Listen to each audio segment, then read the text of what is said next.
కొత్త సంవత్సరం నాకు కావాలి అనే వాళ్ళందరూ చెప్పండి. కొత్త సంవత్సరం కావాలి అనేవాళ్ళు కొంతమంది చెప్తున్నారు, అందరూ ఎత్తట్లేదు. వద్దా మీకు? కావాలా? అంటే మనం తొందరగా పోతాం. మరి అంతే కదండి. 2025 మనల్ని బాగా ప్రేమించి కాపాడి మనల్ని సంరక్షించింది. ఇది హ్యాపీ న్యూ ఇయర్. రాబోయేది ఏమైందో తెలియదు. హ్యాపీ న్యూ ఇయర్ ఎవరు చెప్పాలి? ఇప్పుడు మనం 25గా 26 చెప్పాలా? 2025 హ్యాపీగా ఉన్నాం అంటే ఇంకా ఉన్నాం కాబట్టి. ఇప్పుడు రాబోయే 26 మనం వచ్చిద్దో తీసుకుపోయిద్దో. చాలా మంది ముగ్గులేస్తూ వెల్కమ్ అని రమ్మన్న వాళ్ళు తీసుకెళ్ళిపోద్ది. అది రమ్మని పిలిచిన వాళ్ళని చాలా మందిని తీసుకెళ్ళిపోద్ది. ఇప్పుడు నువ్వు అనుకుంటున్నావు హ్యాపీ అని, కానీ నీ జీవితంలో అది హ్యాపీగా ఉంటుందో అన్హ్యాపీగా ఉంటుందో, హ్యాపీ ఉంచిద్దో ముంచేసిద్దో తెలీదు. ఉంచిద్దో ముంచిద్దో తెలియని 2026 ఉన్నది 2025 హ్యాపీ. ఇది హ్యాపీ న్యూ ఇయర్. చక్కగా దాన్ని మనమేమన్నా దానికి గుడ్ బై అంటున్నాం. అంటే నువ్వు గుడ్ బై చెప్తే పోయిద్దా? నువ్వురా అనగానే వచ్చిద్దా? రాదు కదా. కానీ తొందరపడిపోతున్నాం అంటే మనం తొందరగా వస్తే బాగుండు కొత్త సంవత్సరం అంటే తొందరగా వస్తుంది, కానీ నేను తీసుకుపోద్ది. ఎంతమంది పోతారో. 2019లో చాలా మంది జనవరి 1 అందరూ రమ్మని పిలిచారు. కరోనా వచ్చి కొన్ని లక్షల మందిని తీసుకెళ్ళిపోయింది. పాపం 2020కి వెల్కమ్ చెప్పడానికి లేకుండా పోయారు వాళ్ళు. చూసారండి? వెల్కమ్ చెప్తూ ఆహ్వానిస్తున్నావు. దేనికి? నీ మరణాన్ని ఆహ్వానిస్తున్నావు. లోకస్తులు అందరూ కూడా హ్యాపీ న్యూ ఇయర్ అని చెప్పుకుంటూ వాళ్ళ మరణాన్ని ఆహ్వానించుకుంటున్నారు. దేవుని నమ్మిన వాళ్ళందరూ కూడా వెల్కమ్ అంటూ ఆహ్వానిస్తూ దేవుని పనికి ముందుకు వెళ్ళాలి. అంటే ఈ సంవత్సరంలో 2025 ఎన్ని కార్యాలు ఎన్ని పనులు మనం చేసామో 2026 మరిన్ని పనులు చేయడానికి ఇష్టపడాలి. అప్పుడు పిలవాలి మనం రమ్మని. అందుకొరకు పిలవాలి 2026ని. అంతేగాని ఇదేదో 2025 మనం ఏదో బాగా ఎరగదీసేసాం, మళ్ళీ 2026 బాగా ఎరగదీసేద్దాం అనుకోవడానికి లేదు. ఈ 25 అంతా ఏం చేసాం? ఏమీ చెయ్యని నీకు, మారని నీకు 2026 ఇవ్వాలా దేవుడు? అవసరమా నీకు? దేవుడు నీకు 2026 ఇవ్వాలని దేవుడు అనుకుంటున్నాడా? ఇచ్చాడు. ఎందుకో తెలుసా? మారతావేమోనని ఇవ్వబోతున్నాడు. మారతావేమోనని. కొంతమంది అంటారు, ఇదిగో సమస్తమును కొత్తవాయను అని అంటాడు. కొత్త ఎందుకని? మీ ఇల్లు మారలేదు, మీ ఊరు మారలేదు, మీ ప్రాంతం మారలేదు, మీ ప్రజలు మారలేదు, ఎవ్వరూ మారలేదు. పోనీ సాక్షాత్తు నువ్వే మారలా, కేవలం బట్టలు మారితే ఆ రోజుకి అంతే. రెండో రోజుకి మామూలే. ఎందోక ఆయన మంచి బట్టలు వేసుకుని బయలుదేరాడు. పాపం ఆ బురదగుంట్లో పడేస్తున్నాడు, బైక్ తోస్తున్నాడు, ఆయన తోస్తున్నాడు దాంట్లోకి. ఎందుకని చూస్తే బాగా ఫుల్ అయి ఉన్నాడు. బండిలో ఆయన కాదు ఫుల్ అయింది, ఈయనకి ఫుల్ అయింది. అంటే ఏం మారుతుంది? నువ్వు మారని జీవితం ఎంతకాలం? మార్పు లేని బ్రతుకు నీకు అవసరమా? మారని నీకు మరొక సంవత్సరం అవసరమా? ఆలోచించండి. ఎంతకాలం ఉన్నా నేను ఇంకా బాప్తిసం తీసుకోమని అడుగుతానే అంటే చాలా మందిని, ఇంకా మారొచ్చు కదా, బాప్తిసం పొందొచ్చు కదా, ఇంకా టైం ఉందన్నా, ఇంకా టైం ఉందా అంటే నీకుందని నీకు ఎలా తెలుసు? కాలము సమయము ఇప్పుడు వాడారు, బాగా వాడిన వాళ్ళు కూడా ఉన్నారు బాప్తిసం పొందాల్సిన వాళ్ళు కదండి. కాలము సమయం ఎవరి చేతిలో ఉంది? దేవుని చేతిలో ఉంది, ఆయన చేతిలో ఉంది. మరి నీ చేతిలో ఏమి లేదు? నీ చేతిలో ఏమి లేదు, ఏమీ లేదు. నీ చేతిలో ఏమి లేదు. మరి నువ్వేం చెయ్యాలి? 2026 నీకు గిఫ్ట్ గా దేవుడు ఇస్తున్నప్పుడు ఈ 2026 మారు మనసు పొందే అవకాశం ఉందా? మానవా అంటాడు. మానవా అంటే మానవ అంటున్నాడు ఆయన. ఏది డ్రింక్ అనుకున్నాడు. మానవా అంటే మానవా కాదు, మానవాన్ని పిలుస్తున్నావు ఇట్లా, మానవ అంటున్నావు కూడా తెలియట్లేదు అన్నట్టు కొంత పరిస్థితి. లోకం అలా తయారైపోయింది. మార్పు లేని మనుషులు మారిపోయారు, మార్పు లేని వారిగా ఉండిపోయారు. మార్పు దేశానికి ఉంది, మార్పు కాలానికి ఉంది, మార్పు ప్రపంచానికి ఉంది అనుకుంటున్నాం. కానీ మార్పు మనిషికి లేకపోతే చాలా దెబ్బతింటాడు. మనం మారాలండి. మార్పు అనేది నీలో రావాలి, మార్పు అనేది నాలో రావాలి, మార్పు అనేది మనలో రావాలి. సంవత్సరం వస్తుంది కదా హ్యాపీ న్యూ ఇయర్ అని, సంవత్సరం పోతుంది కదా గుడ్ బై నువ్వు చెబితే మారవు. నీలో మార్పు లేకుండా ఇంకేం మార్పు వస్తుంది? మారాల్సింది మనం. అందుకే బైబిల్లో మంచి మాట అంటున్నాడు, చూద్దామంటే దేవుడు ఏమంటున్నాడు. యోబు గ్రంథం 8వ అధ్యాయం 8వ వచనం చూద్దాం. యోబు గ్రంథము 8వ అధ్యాయము 8వ వచనం చూడండి, ఎంత మంచి మాట దేవుడు అంటున్నాడు. ఏమంటాడు? మనము నిన్నటి వారమే. ఇవాళ కూడా ఇంకా మనకి ఇంకా టైం ఉంది. ఏ క్షణం ఏం జరిగిందో. చాలా మంది ఇప్పుడు గవర్నమెంట్ హాస్పిటల్కి వెళ్ళి ఒక గంట కూర్చోండి, 12 తర్వాత కొత్త సంవత్సరం అనుకున్నప్పుడు కాళ్ళు పగలగొట్టిన వాళ్ళు, మూతులు పగలగొట్టిన వాళ్ళు, ముక్కు చెవులు ఏకమైన వాళ్ళు ఎంతమంది జనరల్ హాస్పిటల్కి వస్తారు. కారణం ఏంటో తెలుసా? సంవత్సరం మారింది, వీళ్ళ బతుకు మారలేదు. సంవత్సరం మారింది, వీళ్ళ జీవితాలు మారలేదు. సంవత్సరం మారలేదు, మరింత మారిపోయారు. వీళ్ళు లోకంలో కలిసిపోయారు. కాలాలు మారుతున్నాయి కానీ, సంవత్సరాలు మారుతున్నాయి కానీ మనం మారకపోతే ఎవరికి నష్టం అనుకుంటారా? మారకపోతే ఎవరికి నష్టం అంటే నీకే నష్టం, దేవుడికి నష్టమే లేదండి. కాలములు సమయములు ఆయన చేతిలో పెట్టుకొని నీకు అవకాశం ఇస్తున్నాడు. నువ్వు ఇంకా మారుతావు, ఇంకా మారుతావు, ఇంకా మారుతావు అని. మనం ఏం చేస్తున్నాం? మారని మనుషులుగా ఉండి బట్టలే మారుస్తున్నాం, వేషధారణ మారుస్తున్నాం, లోకానికి కనపడాలని ఏదో చేస్తున్నావు, కానీ నీలో మార్పు రావట్లేదు. అందుకే దేవుడు అంటాడు, నీడవలే భూమి మీద మన దినములు నీడవలే. అంటే నీడని ఎందుకు చెప్పాడు? నీడని ఎందుకు చెప్పాడు? నీడ స్థిరంగా ఉండదు, ఎప్పుడో కదిలిపోతానే ఉంటుంది, నిలబడదు. నిలకడ లేని నీడకు ఎలాగైతే నిలకడ లేదో నీడకు, నీకు కూడా నీడవలే నీ దినములు నిలకడ లేవు, ఉండదండి. అయిపోయిన తర్వాత ఆరాటపడతాం, అయిపోయిన తర్వాత గుర్తుకొస్తుంది, అయిపోయిన తర్వాత ఏంటి నా పరిస్థితి అనుకుంటాం. ఒక అతను రోడ్డు మీద నడుచుకుంటూ వెళ్తుంటే, ఆ సముద్రపు ఒడ్డు నడుచుకుంటూ వెళ్తున్నాడు అంటండి. సముద్రం బీచ్ పక్కన నడుచుకుంటూ వెళ్తుంటే కొన్ని రాళ్ళు కనపడ్డాయి అంట, తలతల మెరుస్తున్నాయి అంటండి. రాళ్ళు మెరుస్తున్న రాళ్ళు చూసి భలే ఉన్నాయి, ఇవి ఏమి గుండ్రంగా ఉన్నాయి, చక్కగా ఉన్నాయి తీసుకొని ఒక దోషుడి నిండా వచ్చినాయి అంటే, ఆ దోషుడి నిండా ఉన్నటువంటి ఆ రాళ్ళు తీసుకొని ఒక్కొక్కటి మన సముద్రం ఇసురుకుంటా వెళ్తున్నాడు అంటే. అది ఇసురుతుంటే సూర్యోదయ కిరణాలు పడుతుంటే తలతల మెరుస్తున్నాయి అంటండి రాళ్ళు. ఒక ముసలాయన, ఏంటైనా అలా ఇసురుతున్నావు అంటే, తాతయ్య రాళ్ళు భలే ఉన్నాయి తాతయ్య, అందుకే వేస్తున్నా అన్నాడు. ఏదో ఒకసారి చూద్దామని చూస్తే, ఆయన ఇదేదో విలువైన రాళ్ళు ఉన్నాయి కదా, విలువైన రాళ్ళలాగా ఉన్నాయి కదా అన్నాడు. విలువైన రాళ్ళ అన్నాడు. చూద్దామని పక్కన ఉన్న మార్వాడి షాపు తీసుకెళ్ళాడు. తీసుకెళ్ళి, సార్ ఇది ఒకసారి చూడరా, ఏదో ఖరీదైన రాళ్ళలాగా ఉన్నాయి నాకు అని అన్నాడు. అనగానే ఆయన ఒకసారి పరిశీలన చేసి చూసి, అయ్యా నువ్వేమనుకోనంటే ఒక్కొక్క రాయికి నీకు 1,00,000 రూపాయలు ఇస్తావా అన్నాడు. ఏమన్నాడంటే, ఒక్కొక్క రాయికి 1,00,000 ఇస్తాననేపాటికి కళ్ళమ్మ నీళ్ళు వస్తున్నాయి అంటే, ఎందుకు ఏడుతావు, ఏమనుకో మాకు 2,00,000 ఇవ్వమంటావా అని అంటున్నాడు అంటే. ఇంకా ఎక్కువగా పెడుతున్నాడు అంటే, ఎందుకు నేను అలా ఎడుతావు, ఫైనల్గా 3,00,000 ఇస్తా, ఇంకేమో అనుకో మాకు అని అన్నాడు అంటండి. ఇంకా పెద్దగా ఎడుతున్నాడు అంటండి. ఎందుకు ఆయన ఎడుతున్నావు అని ఆయన అడిగితే, దోసెడు రాళ్ళు గుప్పెడు రాళ్ళు అయిపోయినాయి, ఆ రాళ్ళని నేనే పారేసుకుంటూ వచ్చాను. ఏ రాళ్ళు అవి? డైమండ్స్ అండి. అవి డైమండ్స్ అని సంగతి తెలియదు ఆయనకి. డైమండ్స్ అని సంగతి తెలియక దోసెడు రాళ్ళు సముద్రంలో ఇసిరేసుకుంటూ వచ్చేసాడు. చేతిలోకి వచ్చేవాడికి గుప్పిడే ఉండిపోయినాయి. ఈ కొద్ది రాళ్ళు ఉంచిన ఆ రాళ్ళన్నీ పోగొట్టుకున్నాను, ఎంత దౌర్భాగ్యం నేను అనుకున్నాడు. అంటే ఏంటిది? ఒక్కో డైమండ్ ని పోగొట్టుకున్నందుకు ఒక్కోటి 3,00,000 రూపాయలు ఇస్తానని అతను చెప్పినప్పుడు, అంత ఖరీదైనటువంటి కొన్ని కోట్ల రూపాయలు విలువైనటువంటి ఆస్తిని నేను చేతులలో చెడగొట్టుకున్నాను, పోగొట్టుకున్నానని ఏడ్చాడు. డైమండ్స్ కి అంత విలువ ఉంది కదా, కాలానికి కూడా అంతకన్నా మించిన విలువ ఉందండి. చూసారండి, డైమండ్స్ రాళ్ళు పోగొట్టుకుంటాను అంత విలువ అండి.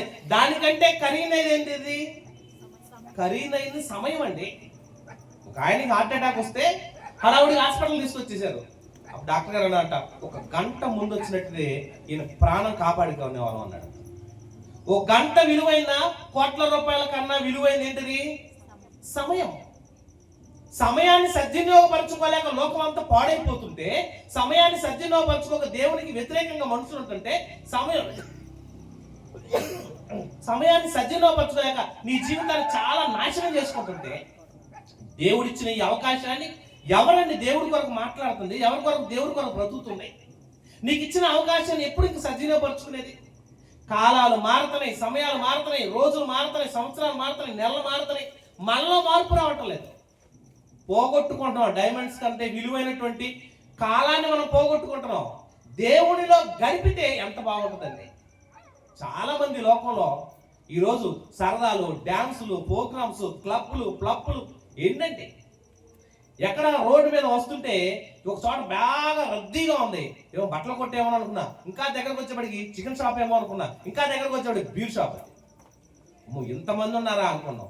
అందదేమో అని ఎగబడుతున్నారు.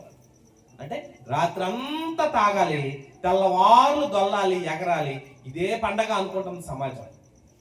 కాదండి, దేవుడు నీకు ఇచ్చిన సమయాన్ని పోగొట్టుకున్నావా, సద్వినియోగపరచుకోలేదా? నీకంటే భ్రష్టుడు ఇంకొకడు ఉండడం. నీడవలే మన దినములు ఉండవన్న సంగతి ఎరగట్లేదండి. ఎందుకు? దేవుడిచ్చినటువంటి జీవితాన్ని సరిదిద్దుకోవాలి కదండి. దేవుడిచ్చిన తర్వాత ఈ జీవితంలో ఆహారం తిన్నా కానీ దాన్ని అరిగించుకోవాలన్నా దేవుడు నీకు అవకాశం ఇవ్వాలి. నీ వల్ల ఏమవుతుంది? మన వల్ల ఏది కాదు కదండి. చూడండి, ఒక మాట అంటున్నాడు ప్రసంగి గ్రంథం 2వ అధ్యాయము 24-25 వచ్చినారు. చూడండి ఒకసారి.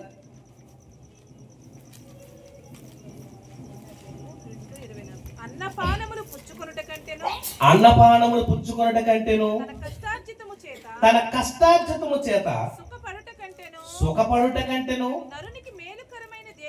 నరునికి మేలుకరమైనది ఏదియూ లేదు. ఇదియును దేవుని వలన కలుగునది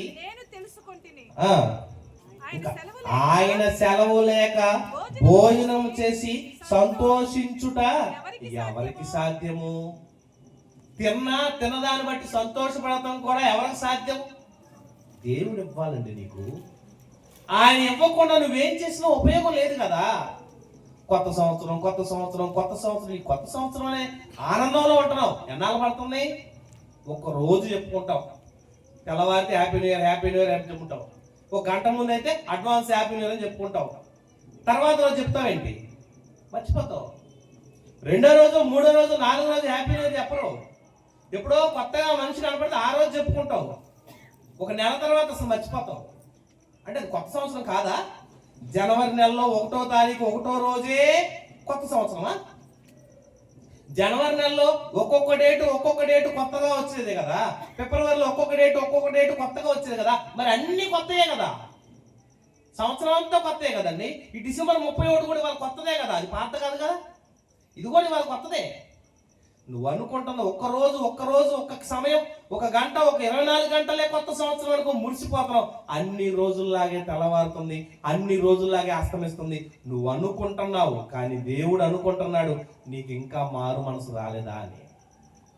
సంవత్సరం నీ కోసం మార్చాను, కాలాలు మారుస్తున్నాను, యుగాలు మారుస్తున్నాను, సమయం అంతా మారుస్తున్నాను, కానీ నీలో మార్పు రావాలని కోరుకుంటున్నాడండి దేవుడు. ఈ 25 సంవత్సరం ఎంతమందితో గొడవలు పెట్టుకున్నావో ఇంక వాళ్ళతో మానేసుకుంటావు. 26 నుంచి ఈ 25 సంవత్సరంలో ఎవరి మీద అయితే అలిగావో వాళ్ళ క్షమాపణ కోరుకుంటావా?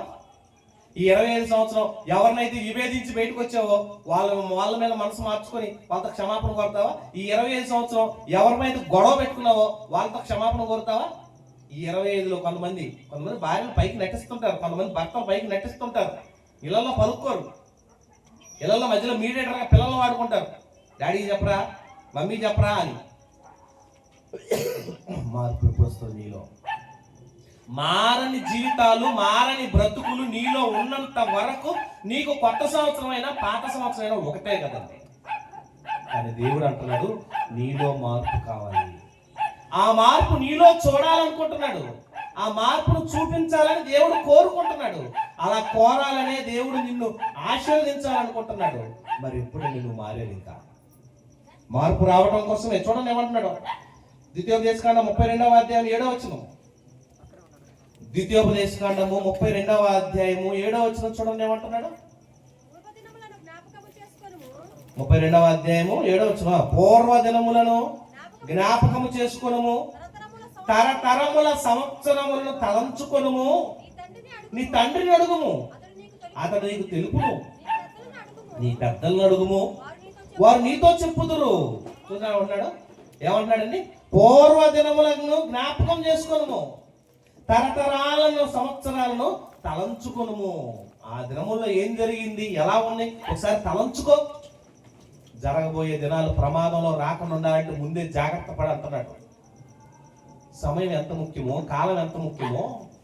ఒక ఆయన కూడా ఇలాగే ప్రార్థన చేసుకుంటుంటే దేవుడు తన ప్రవక్తను పంపించాడు. అయ్యా, నీ టైం అయిపోయింది, నీళ్ళు చక్కబెట్టుకో. ఏమైపోయిందంటే, నీ టైం అయిపోయింది, నీ ఇల్లు చక్కబెట్టుకో. ఏంటి దేవా, నన్ను ఏం చేయమంటావు అంటే, నీకు దేవుడిచ్చిన దినములు ముగిసిపోయి నువ్వు త్వరలో చచ్చిపోతున్నావు. మరి ఆ సంగతి ఏంటి అని దేవుని సన్నిధిలో మోకరించి ప్రార్థన చేసి ఏడ్చాడండి. దేవుడు అతన్ని ఆశీర్వదించి గొప్ప కార్యం ఏంటంటే 15 సంవత్సరాల ఆయుష్ను పెంచాడు. ఎవరతను? ఎవరమ్మతను? హిజ్కియా. ఆయుష్ పెరగటం గొప్ప, సంవత్సరాలు మారటం గొప్ప. ఆయుష్ పెరగటం గొప్ప కదండి. లోకములో అన్నిటికంటే విలువైంది కాలం, అన్నిటికంటే విలువైనది ఈ లోకంలో దేవుడిచ్చిన సమయం. ఈ సమయాన్ని ఎవరైతే సద్వినియోగపరుచుకుంటారో, ఈ సమయాన్ని చాలా మంది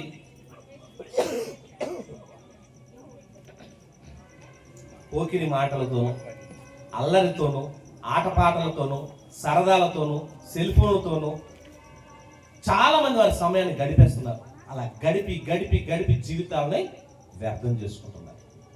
కనుక ప్రియమైన దేవుని వారారా, దేవుడు మీకు ఇచ్చిన సమయాన్ని దేవుని కొరకు నువ్వు ఉపయోగపడితే, దేవుని కొరకు ఆ సమయాన్ని కేటాయిస్తే, నీకు ఇచ్చిన సమయం పూర్తయ్యే లోపు దేవుని కొరకు ఎంతైతే పనిచేస్తావో అది దేవుడు నిన్ను లెక్కలో తీసుకుంటాడు. కనుక మీరు ఏం చేస్తున్నారంటే, మా జీవితకాలం అంతా మా ఇష్టం, మా జీవితకాలం అంతా మా సరదాలు, మా జీవితకాలం అంతా మా ఇష్టం వచ్చిన బ్రతుకుతాం అని అనుకొని చాలా మంది జీవితాలు వ్యర్థంగా గడిపి నష్టాల్లోకి, ఉరిలోకి వెళ్ళిపోతున్నారండి. కనుక ప్రియమైన దేవుని వల్ల దేవుడు మీకు ఇచ్చిన సమయం చూద్దాం. కీర్తన గ్రంథం 21వ కీర్తన 4వ వచనం చదవండి. కీర్తన గ్రంథము 21వ కీర్తన 4వ వచనం అంటున్నాడు, ఆయుష్ నిమ్మని. ఎవరు అడుగుతున్నాడంటే, ఆయుష్ నిమ్మని అతను నిన్ను వరమడగగా నీవు దాన్ని అనుగ్రహించి ఉన్నావు. సదాకాలము నిలుచు దీర్ఘాయువును నీవు దయచేసి ఉన్నావు. సల్లం ఏమంటున్నాడంటే, ఆయుష్ నిమ్మని. ఏమన్నాడు? ఆయుష్ నిమ్మని దేవుణ్ణి అడిగాడు అంటండి. ఎవరైనా? హిజ్కియా. సంవత్సరాలు మారిపోతున్నాయి కానీ నీ జీవితంలో మార్పు లేకపోతే, నీ బ్రతుకులో మార్పు లేకపోతే, నీలో దేవుని కొరకు బ్రతికే ఉద్దేశమే లేకపోతే నీకు దేవుడు ఇవ్వటం అవసరం అని చెప్పండి. అందుకే అంటాడు కదండి, 3 ఏళ్ల నుండి ఈ చెట్టు నేను పరిశీలిస్తున్నాను, ఈ సంవత్సరం ఫలించిద్ది, ఈ సంవత్సరం ఫలించిద్ది, ఈ సంవత్సరం ఫలించిద్ది అని. అయినా ఫలించకపోతే అప్పుడు ఏమన్నాడు తెలుసా? ఇప్పుడే గొడ్డలి చెట్టు వేరున ఉంచబడి ఉంది, నరికేద్దాం అని అంటున్నాడు. అప్పుడు యేసుక్రీస్తు వారు ఒక మాట చెప్పాడు. ఏమని? ఈ సంవత్సరం కూడా వండలేము, ఎరువేద్దాం, నీళ్లు పెడదాం, మంచిగా పుష్కలంగా వాటిని పోషిద్దాం, ఈ సంవత్సరం అన్నా కాసిద్దేమో అని చూద్దాం అంటాడు. అది ఇంకా మారలేదనుకోండి, నరికివేమో అన్నాడు. అందుకని మనలో కూడా చాలా మంది ఇంకా మారు మనసు పొందటం లేదు, తప్పుడుగా దేవుని సన్నిధిలో మార్పు పొందటం లేదు. ఇంకా మారదాం వాయిదాలు వేసుకునే వాళ్ళు ఉన్నారు. ఇంకా సంవత్సరం దేవుడు ఎదురు చూస్తూ నీ కోసం సంవత్సరాలు ఇస్తున్నాడు. కానీ మన బ్రతుకులో మార్పు రాకపోతే, మన జీవితంలో మార్పు రాకపోతే, నీకు ఎన్ని సంవత్సరాలు ఇచ్చిన ఇంతే అనుకున్నప్పుడు నిన్ను కూడా ఉంచడం ఎందుకని తీసేస్తాడు. కనుక ప్రియమైన దేవుని వల్ల దేవుడిచ్చిన సంవత్సర దినములు దేవుని సన్నిధిలో గడపడానికి ప్రయత్నం చేసి దేవుడికి నచ్చిన విధంగా ఉండటానికి మీరు సహకారంగా ఉండండి. మంచిది. కళ్ళు మూసుకుందాం, ప్రార్థన చేసుకుందాం. మన మధ్యలో పెద్దలు ఉన్నారు, మంచి వాక్యాన్ని అందిస్తారు, శ్రద్ధగా విందాం. దయచేసి కళ్ళు మూసుకోండి, ప్రార్థన చేసుకుందాం. మహాగణుడును మహోన్నతుడైన గొప్ప దేవ, మీకు వందనాలు.